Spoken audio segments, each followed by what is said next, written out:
Hello everyone. आज हम लोग डिफरेंशियल इक्वेशन एक्सरसाइज 9.4 का सेकंड क्वेश्चन लेकर आए हैं और ये क्वेश्चन भी वेरिएबल सेपरेबल मेथड से ही होगा। ठीक है, जैसा कि हमने लास्ट क्वेश्चन में देखा था कि वेरिएबल सेपरेबल मेथड में हम क्या करते हैं, सारे एक्स को एक तरफ और सारे वाई को एक तरफ कर लेते हैं।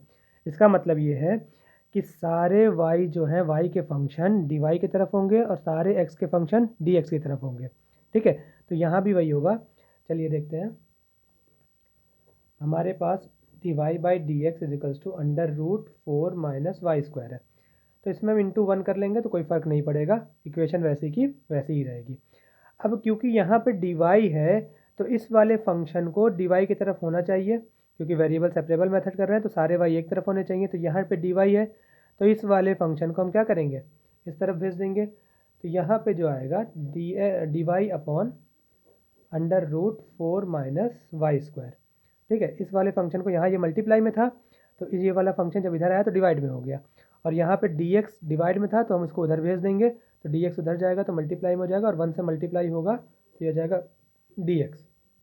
ठीक है, तो इसको हम लिख सकते हैं dy अपॉन √4 को लिख सकते हैं 2 का स्क्वायर। ठीक है, 4 को लिख सकते हैं 2 का square minus Y square is equals to dx। अब हम करेंगे, क्योंकि वेरिएबल यहाँ पे सेपरेट हो चुके हैं, सारे वाई एक तरफ हो गए, सारे एक्स एक तरफ हो गए हैं, तो हम इसको अब करेंगे इंटीग्रेट। क्या करेंगे बेटा, integrate both side. Variable separable method में जब सारे वेरिएबल एक साइड हो जाते हैं, ठीक है, मतलब वाई वाई की तरफ हो जाता है, एक्स एक्स की तरफ हो जाता है, उसके बाद हम इंटीग्रेट करते हैं बोथ साइड। तो यहाँ भी इंटीग्रेट करेंगे तो integrate d y √2 square minus Y square is equals to d x. अब अगर आपको याद हो तो ये इंटीग्रेशन का फॉर्मूला है। ठीक है, तो मैं आपको बता देता हूँ कौन सा फॉर्मूला है। ये है integration D x √a² minus x square, और ये बराबर होता है साइन इनवर्स एक्स अपॉन ए के। ठीक है, साइन इनवर्स एक्स अपॉन ए के। तो यहाँ बस फ़र्क ये है कि जहाँ जहाँ यहाँ पे x है वहाँ वहाँ यहाँ पे y है। ठीक है, देखो यहाँ x है तो यहाँ x है, तो यहाँ पे यहाँ y है। तो जब हम इस फॉर्मूले को यूज़ करेंगे तो जहाँ पे x है वहाँ पे हम y लिख देंगे। तो ये रहा फॉर्मूला, और इस फॉर्मूले के अकॉर्डिंग ये चेंज होगा इसमें। तो यहाँ पे आ जाएगा साइन इनवर्स। जब यहाँ देखो यहाँ पे x है तो यहाँ पे भी x आ रहा है, और यहाँ पे y है तो यहाँ पे भी क्या आना चाहिए, y आना चाहिए। ठीक है, और a की जगह x अपॉन a है ना, तो a की जगह यहाँ पे क्या है, 2 है। देखो a स्क्वायर तो यहाँ पे 2 स्क्वायर है, तो a की जगह क्या है, 2 है, तो यहाँ पे 2 आ जाएगा।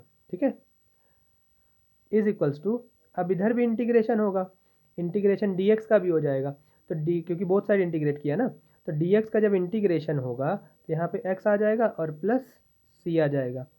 c इसलिए कि कोई इनडिफिनिट इंटीग्रेशन हो रहा है। ठीक है, अब देखो यहाँ पे साइन इनवर्स है तो हम इस साइन को उस तरफ भेज देंगे, तो इस साइन इनवर्स को जब उस तरफ भेज देंगे तो यहाँ बच जाएगा y/2, और यहाँ आ जाएगा साइन ब्रैकेट में x प्लस सी।